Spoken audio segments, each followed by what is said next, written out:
Assalamualaikum warahmatullahi wabarakatuh. Bapak Ibu, kenging napa kok kedah wonten literasi, kenging napa kok kedah wonten numerasi. Literasi menika wonten amargi sedaya mboten namung siswa, tapi Bapak Ibu juga harus bisa memahami setiap wacana yang berkembang, setiap situasi yang dihadapi, setiap teks yang dibaca. Itu poinnya sebetulnya. Makanya kita asesmen itu ada dua kemarin ya. Ada asesmen yang sifatnya literatif, ada asesmen yang sifatnya numeratif. Literatif ini biasanya selalu berputar pada penggunaan bahasa.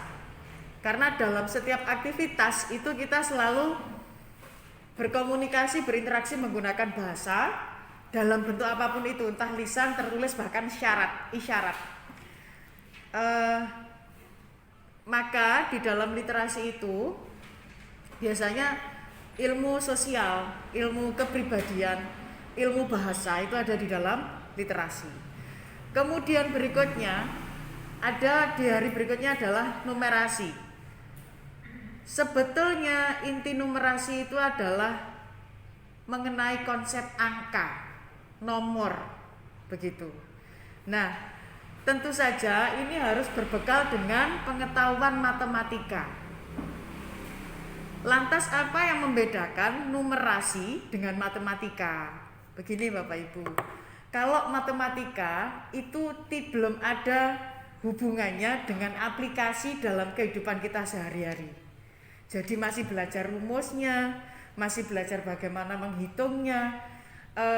Dia menerima soal cerita itu masih dalam bentuk yang tidak aplikatif, sehingga tidak perlu memperkirakan belum.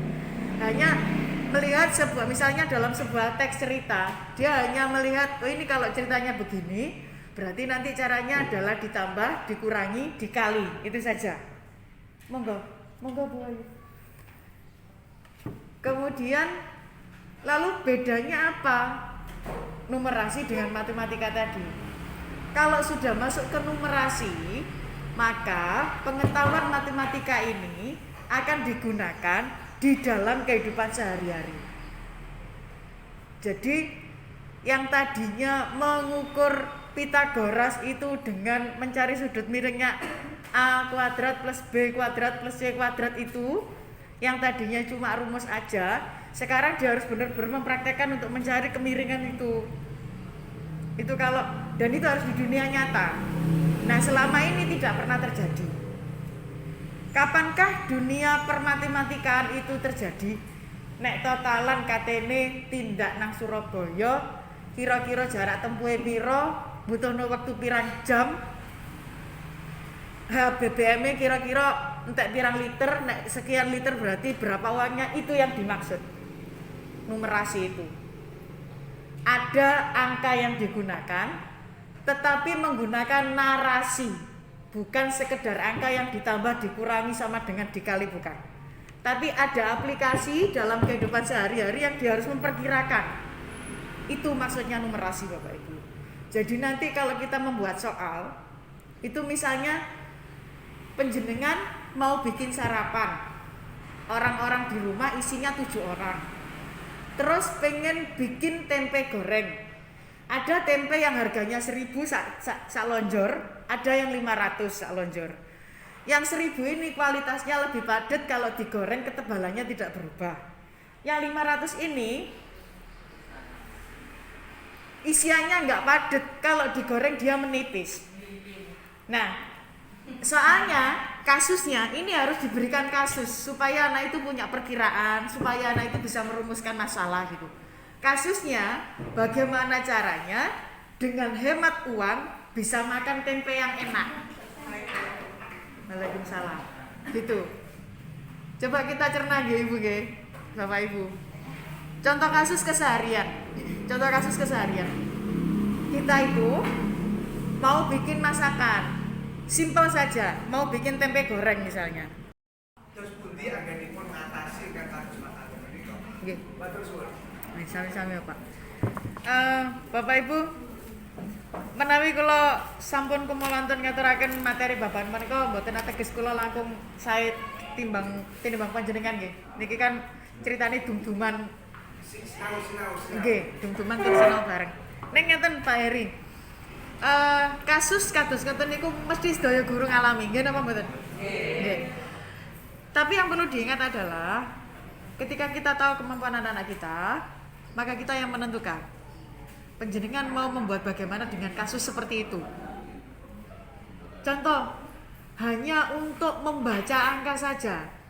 Mereka salah, tapi Bapak, ini dalam tataran fonologinya. Dalam sisi penerimaan mereka sudah tahu, mereka membunyikan papat, mestinya petang, nggih, mestinya petang, tapi bunyikan papat, tapi di otak mereka sudah gambar papat. Sudah ada pemahaman 4. Petang tahun diwaca papat tahun, tapi di otak mereka tahu itu 4 tahun. Ini bicara tentang pemahaman. Tidak akan berbeda memang semantisnya, pemanaannya dengan ujarannya, dengan fonologisnya, pengucapannya. Tapi konsep di sini dia sudah punya, gitu. Jadi kalau kita mau literasi, numerasi itu tentang bagaimana dia memahami. Kalau dia paham, maka nilai pemahamannya bagus.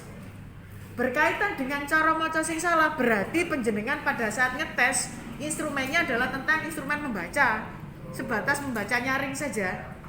Untuk mengetahui pelafalannya salah, cara maca salah gitu.